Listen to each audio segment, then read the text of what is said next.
से नया चीज है। जी हाँ दोस्तों, अभी आप लोग जो है स्क्रीन पे लगा हुआ फोटो देख पा रहे होंगे खेसारी लाल यादव और चंदा भाभी। आप लोगों को बता दूं आज वैलेंटाइंस डे है और ये वीडियो और फोटो भाई सोशल मीडिया में काफी तेजी से वायरल हो रहा है। आप लोग देख पा रहे होंगे स्क्रीन पे गुलाब देते हुए नजर आ रहे हैं चंदा भाभी।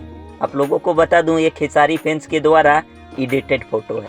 तो जितने भी चाहने वाले हैं खेसारी लाल यादव के, आज जितने भी डे हैं, काफी सारे डे हैं भाई, उसकी चर्चा हम नहीं कर सकते हैं।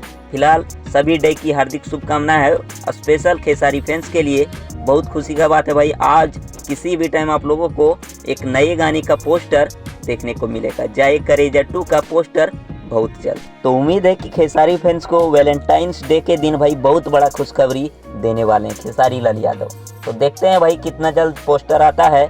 जैसे ही आएगा आप लोगों को वीडियो के माध्यम से देखने को मिलेगा। मिलते हैं फिर नेक्स्ट वीडियो में।